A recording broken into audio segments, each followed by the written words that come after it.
ocupação das terras. Bora lá, Sô!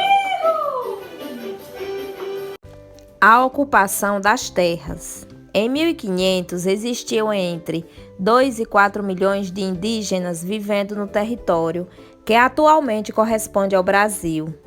Nessa época, porém, uma expedição portuguesa, liderada pelo navegador Pedro Álvares Cabral, desembarcou no litoral do Brasil.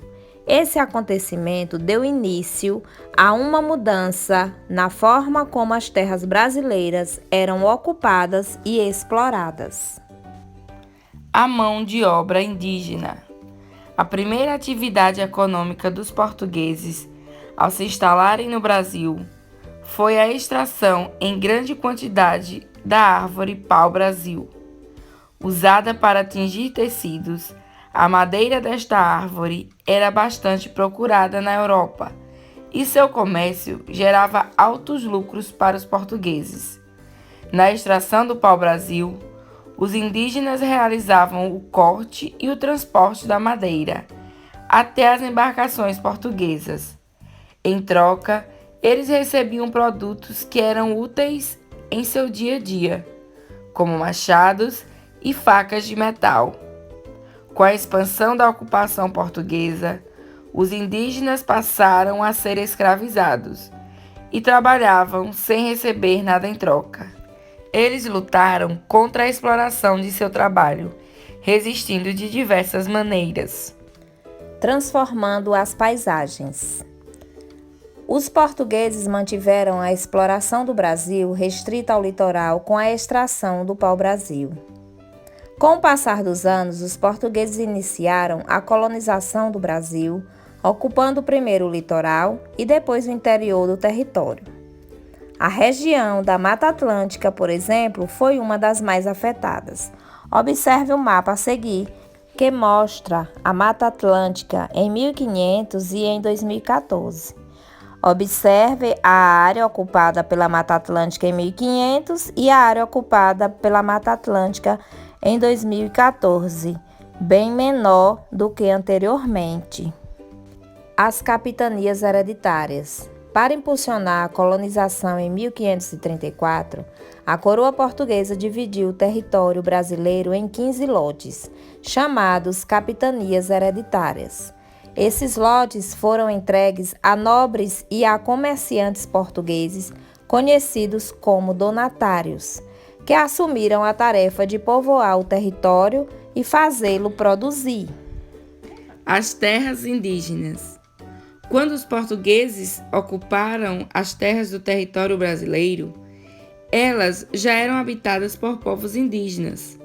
Atualmente, parte do território brasileiro pertence por direito a esses povos.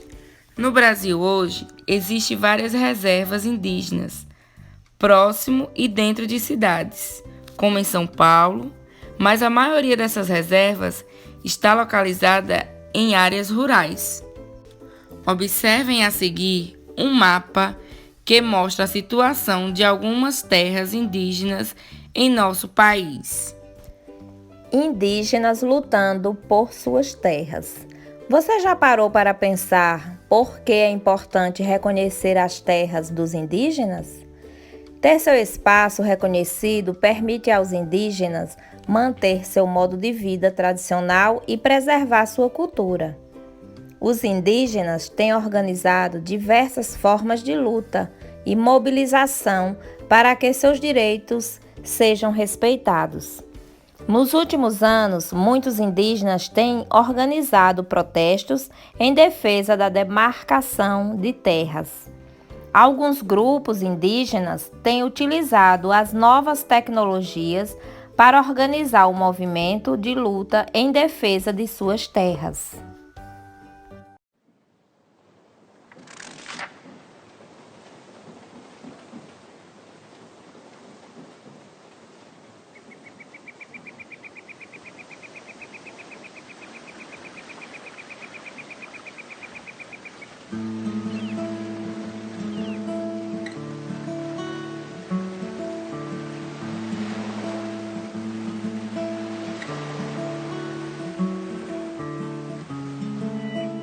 Espantado viu-se indígena ao chegar das caravelas.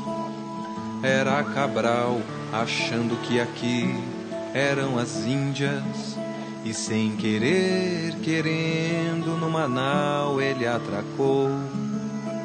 Abaixou as velas e aqui se apresentou. Olá, eu sou Cabral, você quem é? Sou indígena aqui, sou morador. Caço vivo nessa terra verdejante, cheia de cor. E assim se fez um laço, um passo ao futuro, adentrando as matas, desbravando seus costumes.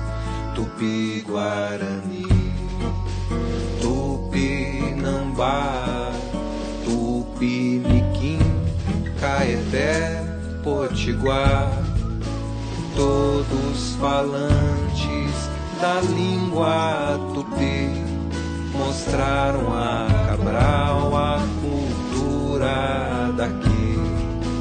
Homens, mulheres, cada qual com função, pesca e caça, cozinha, artesão.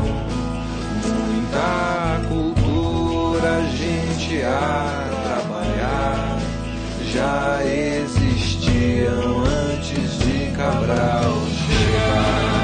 Assim nem tudo foi tão tranquilo, muitos sofreram, outros desistiram.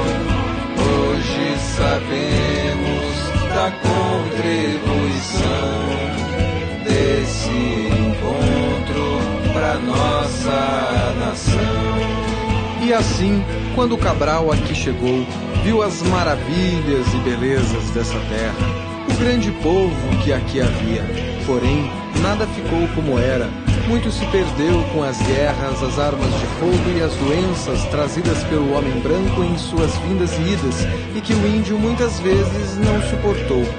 Mas hoje não seríamos esse grande povo sem os nossos antepassados indígenas e toda a imensa cultura que herdamos e carregamos em nossa fala, nossas casas e em toda a nossa vida.